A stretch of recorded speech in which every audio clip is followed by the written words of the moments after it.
there's a work, it's called Duties of the Heart, Chovos HaLevavos. It's written by one of the only Mussar works which are authored by an early commentator. And over there he writes that when parents have a child, what it takes to raise that child from birth until adulthood takes tremendous investment, effort, distraction from other things, and dedication. What a person puts into his own child, you will not put into somebody else's child. Why? Because God created a parent with a natural love for his child, because God wants that child to be raised properly. And unless the parent has that level of dedication, which is only the innate love that a parent has for a child, the child's not going to be raised responsibly.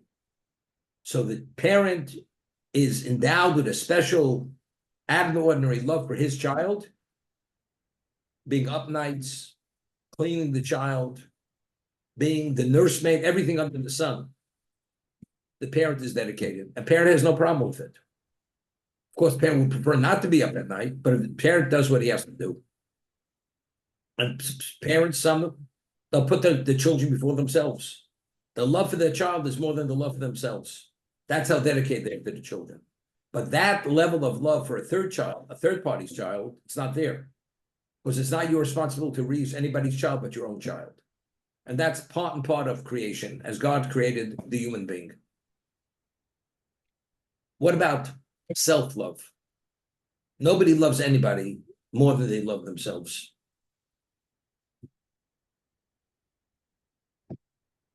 The Talmud tells us there's an expression, a person as a witness is not qualified to testify on behalf of a relative. Because since there's a level of relationship, good or bad, but that relationship has a bearing on the clarity or on the objectivity of that testimony. Therefore, the Torah says a person who's related to someone else is not qualified to testify. Because of that level of relationship, that will have a bearing on the objectivity of that testimony. Therefore, the relative is not qualified to testify. The Talmud tells us, what about a person testifying about himself? So the Gemara says, Odom korov etzel atzmo. There's nobody more related to a person than himself. Therefore, if you want to testify on behalf of yourself, even the same person says, I committed a crime, he's not believed. Why? Because you're related. As you're not qualified to testify about a relative, there's nobody more related to yourself than yourself. And as a result of that, you're not believed. You go to court and say, I did this, I did that. Your testimony falls on deaf ears. The court will never hear it. But again, what a person will do for himself, he won't do for another person. So the level of motivation, when a person's motivated, what brings about accomplishment? You have to be motivated. So there's an innate, natural motivation. And what's driving that motivation?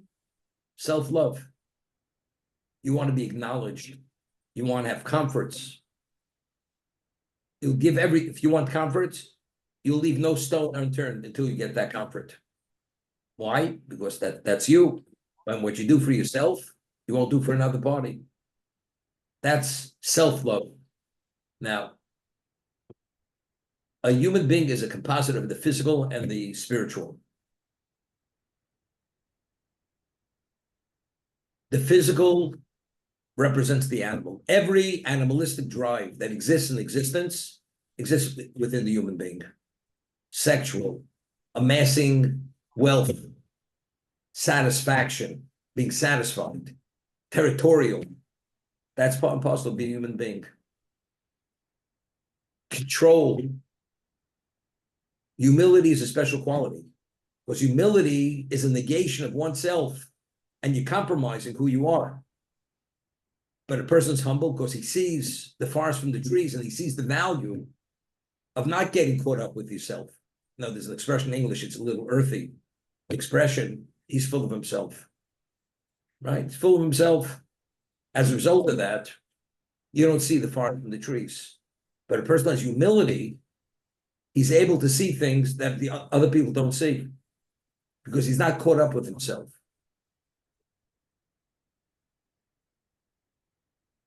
A person has an inclination to gamble,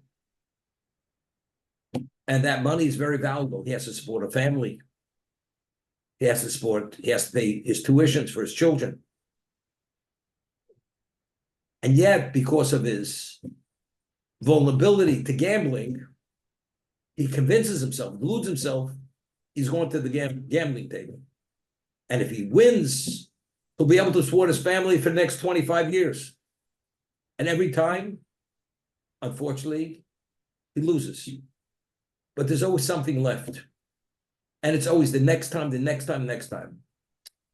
So maybe if he's not addicted to gambling, he'll feel the pain, and the pain will cause him to be responsible. I always say, the Talmud tells us that the wise, as they get older, become wiser. And the fools, as they get older, they become more foolish. What's the reason? So the way I understand it is this way. The person is a fool. And he's young, and he has ability, and he has responsibility. If it was up to him, he'd stay in bed till 3 in the afternoon. But he has a wife, he has children, he has no choice. He has to get up and go to work. Because he doesn't go to work, he's not getting paid. And if he misses work too often, he loses his job. And if he comes late too often, he loses his job. And if he doesn't do the job properly, he's going to be dismissed. So the circumstance, although he's a fool, his circumstance forces him to live responsibly. Therefore, when he's younger, although he's a fool, innately he's a fool, he's forced to recognize what it means to be responsible. Let's say as he gets older and he becomes infirm and he's not able to do what he did as a young person. And he doesn't have the responsibilities of that younger person. What does he revert back to? He falls back into his foolishness because he doesn't have all the reasons to be responsible. I could afford to stay in bed till 3, but you're not being productive. Doesn't make a difference, but you're a fool. Life is not being in bed all day. Life is not being idle and inactive. Life is being productive. So the fool, as he gets older, he becomes more foolish. Well, since he doesn't have all these external things forcing him to recognize how to behave, he drifts right back into his foolishness. The wise person, as wise as he is, we have a chemistry, we have a physicality, and the physicality tugs at us, whether it's eating, whether it's sexual, whether it's ego, whether it's whatever it is. So as much as you have the intellect and you have clarity, we always have all our physicality being in a very operative mode immediately infringes and interferes with the clarity of the intellect. But what about as you get older and you don't have the same sexual drive? You don't have the drive to succeed financially any longer. All that stuff falls to the wayside. So now what is he left with? He's left with his wisdom, with his intellect. Now he's able to maximize on the intellect. So therefore, the wise person, as he gets older, he becomes wiser. Because all the interference he's had until now starts falling away gradually. The fool, when he was forced to assume responsibility, either due to infirmity or due to lack of need any longer, he falls back into his foolishness. So he becomes more foolish. That's what happens. Because he believes in his foolish context, addressing his physicality, laziness, doing nothing, being a bump on the log, or you want to use the word a couch potato. That's what it's all about. And that's life. He's living the life of Riley. That's life of Riley. After a while, he can't get off the couch anymore.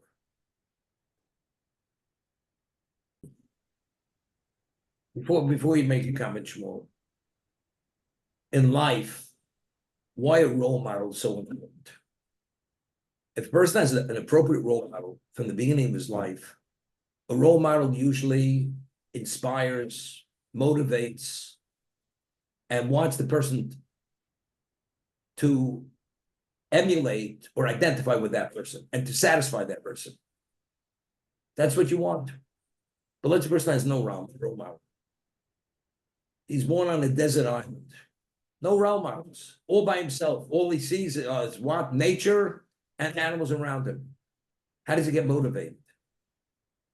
Everything's there for the taking. He has fruit trees, he has vegetables, vegetation, and he has the ocean. Go fish. That's it. What's the purpose of his existence? He doesn't even know anybody lives beyond this desert island. He thinks he's the only man on this planet, the only human being. Right?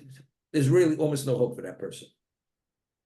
Unless he's somebody like Avraham Avinu. He looks at the world and he says, look, I know, I understand that from that, he really takes off like a rocket. 99.999%, that's not what people are all about. So the guy's lost. Guy's spinning in circles, and that's it. And as he spins, he goes deeper into the ground. Right. Yes, start with the accordion again. Okay, so the notion that every accordion effectively is the same. On the right side is a keyboard, the left side are a lot of buttons, and a lot of them. And subject to which buttons, every accordion sounds it, but subject to which buttons are pressed, that's the nature of the music. So where I want to go, if I may, is to say, let's assume everybody is born with the same potential, but every button is different from the moment you are out of the womb, as Chaim put it. You have different air. You could be in Brooklyn. You could be breathing air in the Mideast. You could be, somebody can make a noise. Everything is affecting you, everything. Then you're raised by people, and then you're motivated by friends, and then all of it different happens. So the outcome is a result of all these different buttons being pushed. No question, no question. I agree with you. I agree with you. I agree with you. But despite that, you have the ability to meet the challenges and address your potential. Every one of these people, regardless of where you're coming from. Because you're not given a challenge where you can't deal with the challenge to address your potential. And the end result is the same. You're all going to make it to the finish line.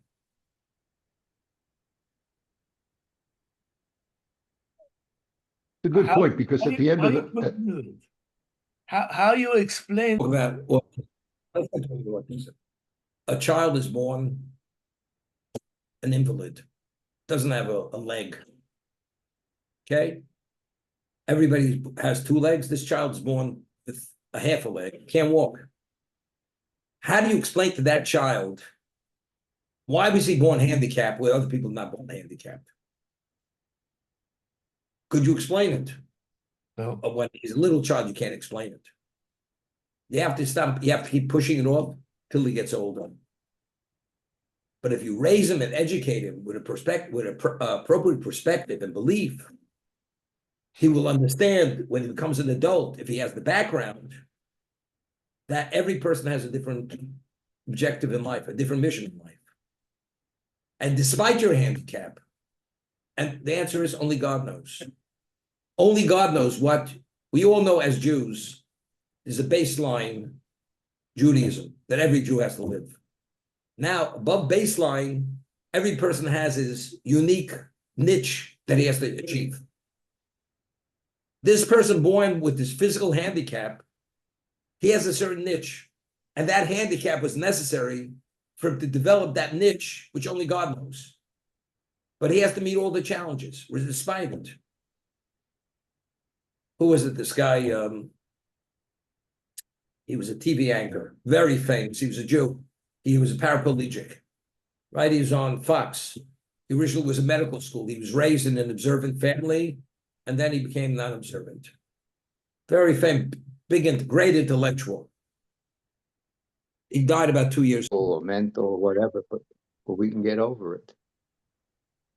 I mean, I work for this woman. She was born basically with arms about this long and just rudimentary fingers. And she learned how to drive with her feet. I mean, I was amazed. I went in the car and I saw her drive. It was like unbelievable. I mean, she could do everything. She was self-sufficient, despite some serious handicap. And I'll go one further. I mean, she finally got married and had a child, and the child had exactly the same issue as she did, born the same way. But this child was going to be having a lot easier because she's got a mother who went through all this already. So she's going to be able to guide. I mean, she's the perfect mother for that child, and that's the way it worked out. I was gonna write a movie script about these kinds of things.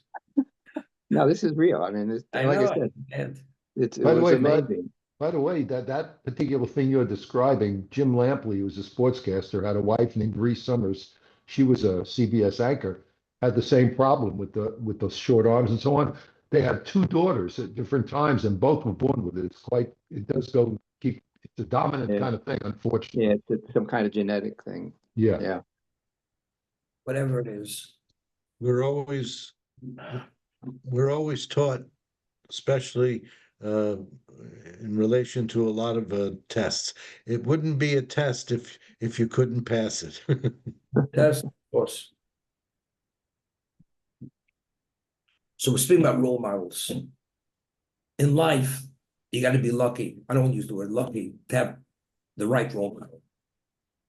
And yes, you could have very special role models that even are willing to take you under their wing and mentor you. You can have a role model from a distance and you admire that person.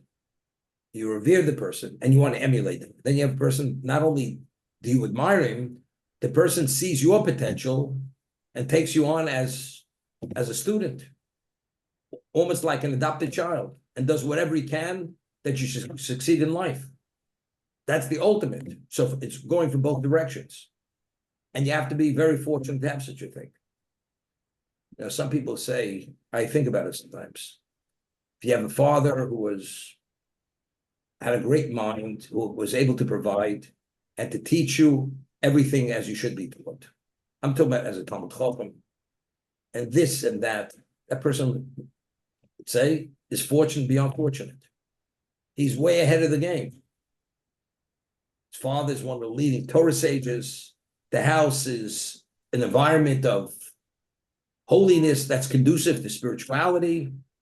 And his father is kind and gentle, understanding, and he literally tweaks him continuously with love and everything else. And mother is similar to this. That's the ultimate, you know. This guy, he's born privileged. Although he doesn't have mega dolls, doesn't make a difference. But in terms of what kind of person he's going to develop into, probably will be somebody special. The other person's born to ordinary parents, walking parents, they're not that learned.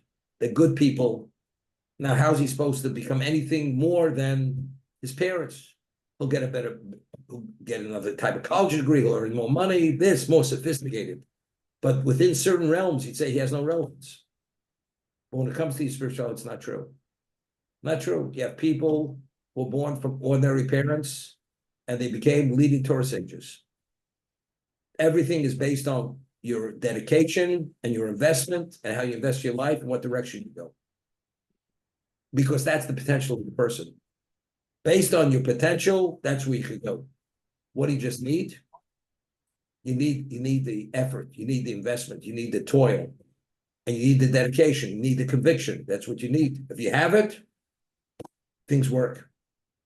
Because God has a lot to say about it. The Talmud tells us, so whatever path you want to choose, God will assist you in that direction.